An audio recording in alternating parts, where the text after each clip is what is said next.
Audio Jungle.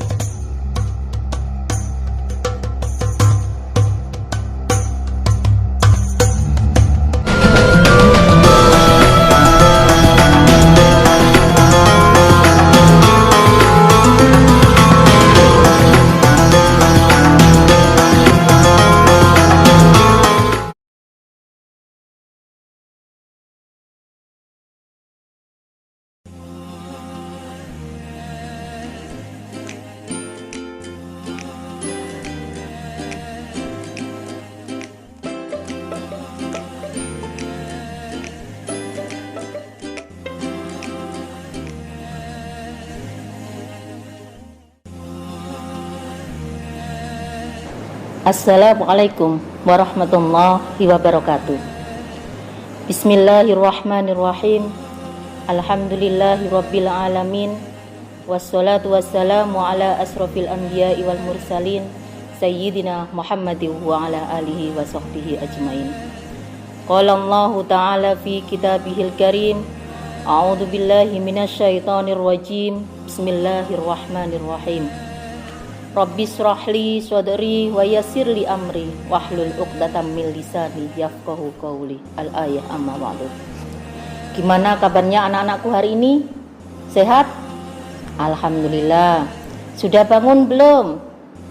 Kalau sudah bangun, sudah mandi, sudah sarapan? Sudah. Alhamdulillah. Kalau gitu sekarang persiapkan buku tulisnya. Kita akan belajar materi hari ini tentang muamalah. Tapi sebelum kita belajar, marilah bersama-sama kita buka dengan pembacaan suratul Fatihah. Biar nanti dalam pembelajaran ini kita bisa mengambil manfaat, kemudian ilmu kita bermanfaat. Al-Fatihah. A'udzubillahi minasyaitonirrajim. Bismillahirrahmanirrahim. Alhamdulillahirabbil alamin arrahmanirrahim maliki yaumiddin iyyaka na'budu wa iyyaka nasta'in ihdinas siratal mustaqim siratal ladzina an'amta 'alaihim ghairil maghdubi 'alaihim waladdallin amin. Sebelum Ibu melanjutkan tentang materi kita tentang muamalah, gimana dengan materi kemarin tentang iman kepada Rasul? Apakah ada yang masih ingat pengertian iman itu apa? Ya, Siti, apa pengertian iman? Bagus, percaya. Jadi yakin atau percaya? Pinter. Ternyata walaupun sudah seminggu kita belajar, kalian masih ingat materi kemarin. Nah, untuk materi hari ini kita belajar tentang muamalah. Apa sih itu muamalah?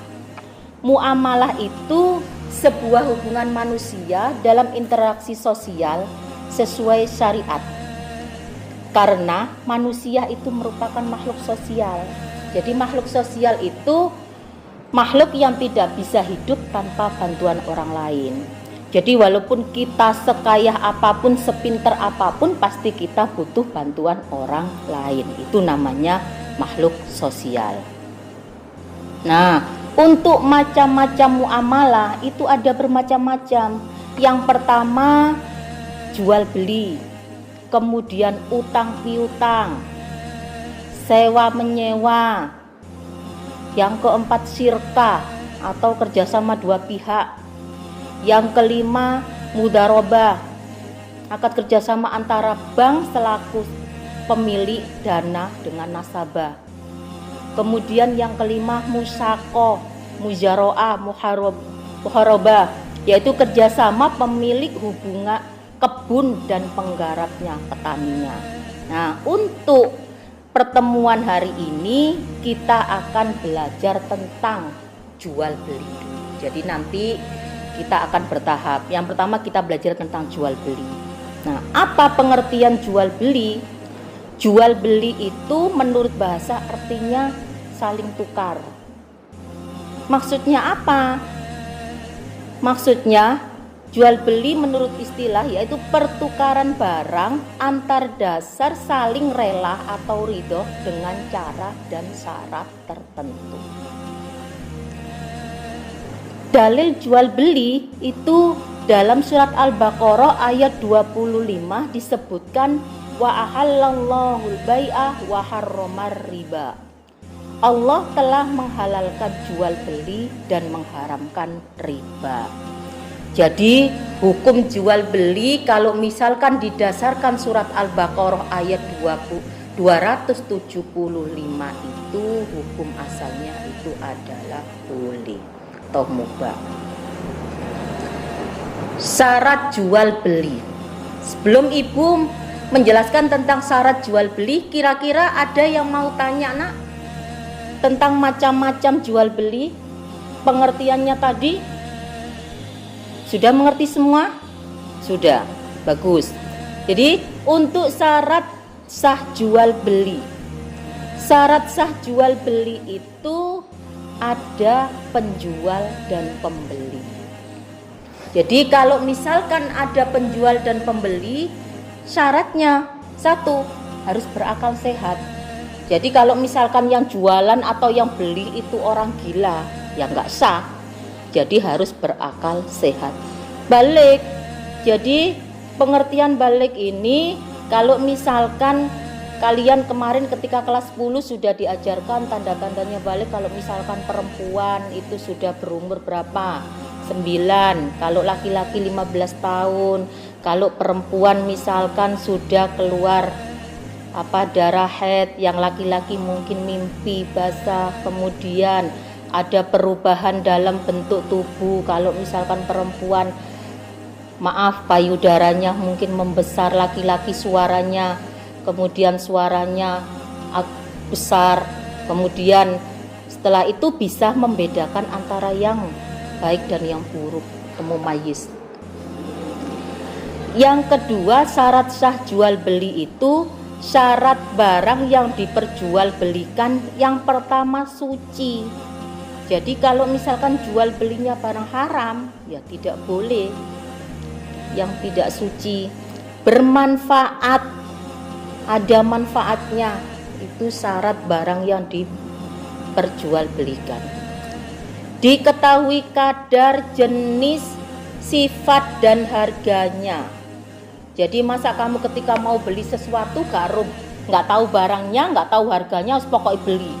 Akhirnya ketika sudah dapat barangnya kecewa. Nah, itu nggak bisa, seperti nggak boleh.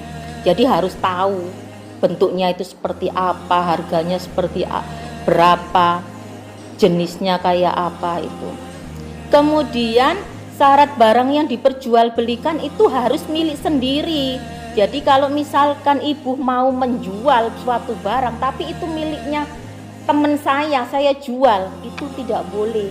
Harus milik saya sendiri, atau mungkin milik orang lain tapi sudah dikuasakan kepada saya. Jadi saya punya kuasa untuk menjualkan, diminta misalkan teman saya minta tolong, Bu, tolong jualkan jam tangan saya ini. Nah, kalau misalkan seperti itu diperbolehkan. Karena apa? Karena tadi itu ada kuasanya dari orang yang menyuruh tadi.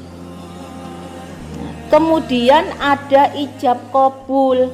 Misalkan lisan itu seperti saya menjual atau saya membeli, atau kata-kata seperti itu. Terus kalau misalkan berupa tulisan ijab qabul itu mungkin contoh seperti ada label harga. Kemudian ada isyarat, misalkan kalau misalkan yang jual atau yang beli itu orang cacat. Itu misalkan kalau 200 dia ngomong seperti angka 2 kemudian 002, misalkan seperti itu isyarat. Itu harus ada. Nah, itu namanya salah satu namanya ijab qabul. Ya nak ya. Dari itu, setelah dari syarat sah jual beli, kita masuk ke rukun jual beli. Jadi rukun jual beli itu yang pertama ada penjual. Jadi kalau misalkan kamu mau beli barang tapi nggak ada penjualnya, ya podo karo bojo. Jadi ada penjual. Yang kedua ada pembeli. Sedangkan yang ketiga ada barang yang diperjualbelikan. Jadi kalau kamu jual beli tapi gak ono barangnya, ya apa? Beli barang goib. Ya, jadi itu. Dan yang keempat, rukun jual beli itu ada ijab qabulnya. Ya seperti tadi itu ada omongan misalkan saya menjual, saya membeli, itu tadi ijab qabul seperti itu. Nah, sekarang contoh jual beli yang dilarang. 1. Jual beli barang haram. Misalkan kamu menjualkan minuman keras, itu dilarang karena itu barang haram. Atau penjualan dengan mengurangi timbangan, timbangannya di bawahnya timbangan timbele dikasih pemberat, itu tidak boleh, itu dilarang. Jual beli barang riba, kalian tahu kan barang riba sesuai dasar yang ibu sebutkan tadi, wa halallahu al-bai'a wa harrama riba, itu jadi haram. Yang keempat, jual beli yang dilarang itu jual beli tanpa akad atau dengan paksaan. Jadi kalau saya jualan kemudian ayo nantuku, gue gak tuku, gak tak koncoy, misalkan seperti itu tidak boleh, itu pemaksaan. Ya, itu berarti itu jual beli yang dilarang. Nah, sekarang contoh jual beli yang sah tetapi dilarang. Yang pertama, jual beli barang yang ditimbun. Ditimbun misalkan sekarang itu langka gas LPG. Langka gas LPG. Kalian tahu bahwa sebentar lagi akan gas itu akan langka, makanya kalian menimbun. Kemudian nanti ketika sudah tidak ada barangnya, kalian jual dengan harga yang mahal. Itu tidak boleh. Walaupun toh mungkin sah, jual belinya itu sah, tetapi itu dilarang. Atau mungkin jual beli secara ijon. Jual beli misalkan contoh tanaman yang belum matang. Misalkan saya punya mangga saya masih kecil-kecil. Saya jual ke Pak Zakaria misalkan, Pak jualan ini Pak, nanti panennya ini besar, ini mahalan ini. Nah, saat ketika dijual Pak Zakaria dengan harga mahal, itu ketika belum matang, ternyata ketika matang busuk, akhirnya Pak Zakaria rugi. Nah, itu tidak boleh. Atau mungkin jual beli binatang ternak yang masih dalam perut induknya. Kita nggak tahu keadaan anak yang di dalam perut ibu, di dalam kandungan binatang tadi. Kita beli karena bibitnya binatang tadi itu unggul, anggapan kita bahwa anaknya juga unggul. Ternyata apa? Ketika anak binatang tadi lahir ternyata cacat. Nah, itu seperti itu juga tidak boleh. Atau mungkin menjual barang milik orang lain tanpa sepengetahuan yang punya. Jadi kalau misalkan ada satu barang, ada tas ini yang mahal, kemudian saya lihat kok itu adalah tas yang bermerek atau apa, kalau dijual ini mahal, akhirnya saya jual, padahal itu punyanya Pak Ube, saya jual, berarti secara nggak langsung itu kan sama dengan mencuri, itu tidak boleh. Nah, anak-anakku, dari itu kita bisa mengambil satu kesimpulan gimana caranya kita jual beli yang baik, gimana cara kita menghindari jual beli yang dilarang atau haram hukumnya. Untuk hari ini Ibu akan memberikan satu tugas, kalian buat terus resume tentang muamalah, tentang yang jual beli yang Ibu terangkan tadi. Kemudian kalian kumpulkan di guru agama kalian masing-masing, ditulis di buku tulisnya. Ya nak ya. Ibu akhiri, semoga kita semua selalu dijaga oleh Allah kesehatan. Jangan lupa jaga kesehatan, protokol kesehatan. Kemana-mana jangan lupa bawa masker. Kemudian hindari berkerumun, selalu sering cuci tangan agar kita selalu dalam keadaan sehat. Ibu akhiri dengan bacaan Alhamdulillahirabbil alamin. Wassalamualaikum warahmatullahi wabarakatuh.